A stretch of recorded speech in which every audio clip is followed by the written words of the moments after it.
कहते हैं शफक नगर की एक गिल्ली में, जहां मिट्टी का रंग भी खिजा के पत्तों जैसा जर्द और सन्नाटे में लिपटा होता था, एक बूढ़ा कूजा गिर रहता था। इसका नाम बाबा नेमत था और उसकी दुनिया सिर्फ दो चीजों में सिमटी हुई थी, मिट्टी और उसकी बेटी शमाइला। शमाइला सिर्फ कूजा गिर की बेटी नहीं, बल्कि गिल्ली के हर छोटे बड़े के दिल की रानी थी। वो न सिर्फ खूबसूरत थी बल्कि अक्ल में भी तेज, और किताबों से मोहब्बत इसकी सबसे बड़ी दौलत थी। एक दिन जब आसमान पर बादल छाए थे और बाजार में सन्नाटा छाया था, बाबा नेमत अपनी पुरानी दुकान के कोने में एक मिट्टी की पुरानी हांडी तोड़ रहा था जो बरसों से दबी पड़ी थी। जैसे ही हांडी टूटी, इसके अंदर से एक पत्थर की तख्ती बाहर गिरी। रंगत ऐसी जैसे बरसों मिट्टी में दफन रही हो, और हुरूफ ऐसे जैसे कोई भोली जबान बोल रहे हों। बाबा हैरान हुआ। इसने तख्ती को उठाया और जैसे ही शमाइला घर लौटी, वो इसे दिखाई। अब्बा, ये क्या है? बेटी, मुझे तो कुछ समझ नहीं आता, मगर शायद ये कोई पुराना नक्शा है। शमाइला ने बगौर तख्ती को देखा। इसने किताबों में पुरानी सल्तनतों की जुबानों पर बहुत कुछ पढ़ रखा था। इसके चेहरे पर तजस्सुस की चमक दौड़ गई। अब्बा, ये तख्ती कलाक कोहना की जानिब इशारा कर रही है। देखें, यहां एक महर बनी है। ये सुल्तान सोहराब की महर है जो 500 साल पहले हुक्मरान था। बाबा नेमत के हाथ कांपने लगे। ये तो खजाने का नक्शा हो सकता है। शमाइला ने सर हिलाया। मगर अब्बा, अगर यह खजाने का है तो हमें किसी पर भरोसा नहीं करना चाहिए। इस लम्हे उनके दरवाजे के पीछे एक साया हिलता है, कोई उनकी बातें सुन रहा होता है। दूसरे दिन वजीर आजम ज़ुमरुद खान खुद बाबा नेमत की दुकान पर आ पहुंचा। अस्सलामु अलैकुम बाबा नेमत, सुना है तुम्हारे यहां कोई अनमोल चीज मिली है। बाबा चौंका। नहीं हुजूर, मैं तो सिर्फ बर्तन बनाता हूं, खजाने नहीं। ज़ुमरुद खान के होंठों पर खफीफ सी मुस्कुराहट आई। अगर मिली है तो बेहतर होगा बादशाह सलामत तक पहुंचा दो, वरना। शमाइला ने दरवाजे के पीछे से सब सुन लिया। वो जान गई कि अब ये राज छुपाना खतरे से खाली नहीं। रात के सन्नाटे में शमाइला ने तख्ती कपड़े में लपेटी बाप को चूम कर रोते हुए निकल पड़ी। शहजादा सफरुन महल के बाग में था जब एक खादमा दौड़ती आई। हुजूर, बाहर एक लड़की अब से मुलाकात करना चाहती है। बहुत घबराई हुई है। शहजादा बाहर आया तो शमाइला ने तख्ती इसके कदमों में रख दी। मैं झूठ नहीं बोलूंगी शहजादे, ये तख्ती हमारे यहां मिली है। मेरा बाप जख्मी है और वजीर हमें धमकियां दे रहा है। सफरुन ने तख्ती उठाई। इसके चेहरे का रंग बदल गया। ये तो सल्तनत के गुमशुदा खजाने का नक्शा है। मेरे दादा के जमाने से इसकी तलाश जारी है। शमाइला ने रूहासी आंखों से कहा, मैं इसे किसी लालची के हाथ नहीं जाने दूंगी। सफरुन ने अहद किया, मैं वदा करता हूं यह खजाना सिर्फ अवामी फलाह के लिए इस्तेमाल होगा, मगर तुम्हें मेरे साथ आना होगा। यह रास्ता आसान नहीं होगा। इसी लम्हे महल की छत पर एक साया हिला। ज़ुमरुद खान सब सुन चुका था। दूसरे दिन शमाइला और सफरुन कलाक कोहना की समत निकलते हैं। उनके साथ सिर्फ एक वफादार मुहाफिज होता है। रास्ते में शमाइला बार बार पीछे देखती है। मुझे लगता है हम पर नजर रखी जा रही है। सफरुन ने खंजर थामा। अगर यह खजाना हमारे ईमान का इम्तिहान है तो लड़ना भी पड़ेगा और बचना भी। इसी लम्हे एक तीर दरख्त के तने से आ लगा। ज़ुमरुद खान के सिपाही ताक में थे। लड़ाई छिड़ जाती है। शमाइला जल्दी से तख्ती को छुपा लेती है और एक चालाकी से हमला आवर को पीछे से पत्थर मार कर गिरा देती है। सफरुन हैरान होकर कहता है, तुम तो बहुत दलेर हो। शमाइला हंसती है। किताबें सिर्फ पढ़ने के लिए नहीं, अमल करने के लिए भी होती है। सफरुन और शमाइला कलाक कोहना के दरवाजे तक पहुंचते हैं। पुरानी ईंटें, जंग आलूद दरवाजे और सन्नाटा ऐसा जैसे वक्त रुक गया हो। शमाइला तख्ती को देखती है और कहती है, यहां से कहानी शुरू हुई थी और शायद यहां कुछ खत्म भी होगा। शहजादा खामोशी से दरवाजा खोलता है और अंदर तारीकी उनका मुंतजिर होती है। दरवाजा चरचराते हुए खुला। जंग आलूद कलौन की आवाज जैसे सदियों के राज बयान कर रही हो।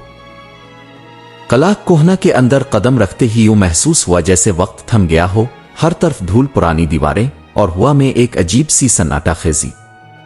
शहजादा सफरुन ने मशल जलाई और शमाइला ने हाथ में थमी तख्ती को रोशनी में करीब से देखा। यहां एक और निशान है शहजादे, देखें 3 दायरों की निशानदेही है और नीचे लिखा है, जिसका दिल पाक हो वही दरवाजा खोले, बाकी सिर्फ साए देखेंगे। सफरुन ने गिरदो नवा का जायजा लिया। एक जानिब 3 मेहराबों वाले दरवाजे नजर आए, 3 दायरे, 3 रास्ते।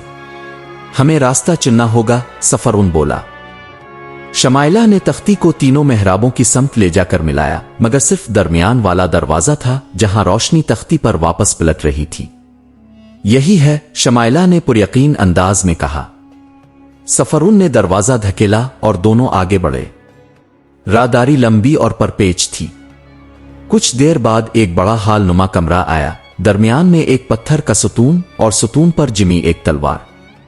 शमाइला ने करीब जाकर पढ़ा, अगर सच बोलते हो तो तलवार उठा लो, अगर दिल में लालच है तो हाथ काट दिए जाएंगे। सफरुन रुका और शमाइला की तरफ देखा। अगर तुम कहो तो मैं कोशिश न करूं, इसकी आवाज में हल्की सी लर्जिश थी। शमाइला मुस्कुराई। सच्चाई का बोझ उठाने वालों को कभी नुकसान नहीं पहुंचता। सफरुन ने आहिस्ता से तलवार को थामा।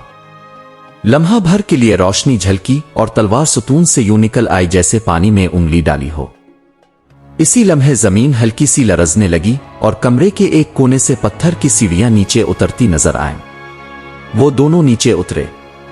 हर सीढ़ी पर कोई ना कोई निशानी, अलामत, पुराना शेर लिखा हुआ था। दिल से पढ़ो, जुबान से नहीं, शमाइला ने पढ़ा। ये रूह की आजमाइश है, सफरुन ने कहा। सीढ़ियां खत्म हुई तो एक गोल हाल में पहुंचे। दरमियान में एक सुनहरी संदूक था, निहायत दिलकश, मगर उसके चारों तरफ लोहे के खंजर जमीन में गड़े थे और हर खंजर पर एक लाश का निशान, जैसे ये खजाना किसी ने छुआ तो मारा गया। शमाइला ने तख्ती आगे बढ़ाई। संदूक के सामने रखते ही एक नर्म सी रोशनी उभरी और संदूक के ताले खुद ब खुद खोलने लगे। शहजादे, खजाना हमारा इंतजार कर रहा है, शमाइला ने धीमी आवाज में कहा। सफरुन ने संदूक खोला। अंदर सोने के सके जवाहरात और पुरानी सल्तनत की मेहरबंद किताबें थीं। ये हमारी सल्तनत की खोई हुई दौलत है। उन किताबों में हमारे बड़ों की अक्ल है, कवानीन हैं, इल्म है।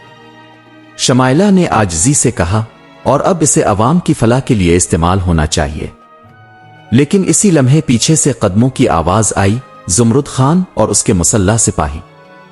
तुम दोनों बहुत बहादुर हो, मगर खजाने के असल वारिस हम हैं, जुमरुद की आवाज गूंजी। सिपाही शमाइला और सफरुन की तरफ बढ़े। शमाइला ने तलवार शहजादे को दी और खुद संदूक के पीछे खड़ी हो गई।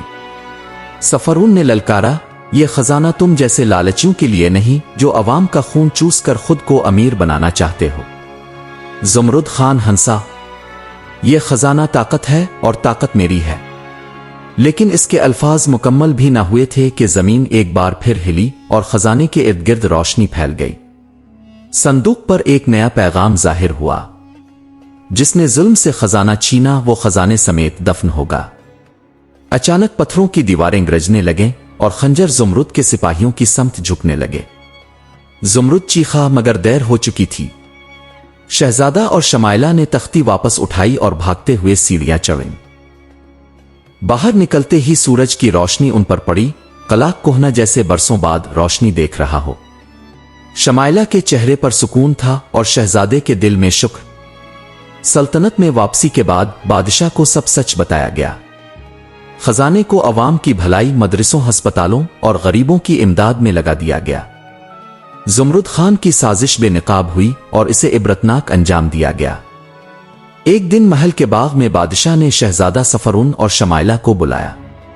बेटी, तुम्हारी अक्ल, सब्र और दयानत से सल्तनत को खजाना मिला। तुम्हें अब सल्तनत की वली अहद शहजादी करार दिया जाता है। शमाइला ने नजरें झुकाकर कहा, बादशाह सलामत, अगर आपकी इजाजत हो तो मैं ये इज्जत एक इल्म के मदरसे के लिए वक्फ करना चाहूंगी, ताकि आने वाली नस्लें खजाने को सिर्फ सूना न समझीं बल्कि इल्म और सदाकत जानें। शहजादा सफरुन खामोशी से मुस्कुराया। दिलों के खजाने वही होते हैं जो दूसरों में बांटे जाएं। खजाने दौलत में नहीं, अक्ल, सच्चाई और नियत में छुपे होते हैं। عورت اگر علم و عقل سے لیس ہو تو سلطنتیں سنوار سکتی ہے۔ سازش اور لالچ کا انجام ہمیشہ پچھتاوا ہوتا ہے۔ نیکی خاموش ہوتی ہے مگر اس کا اثر صدیوں تک باقی رہتا ہے۔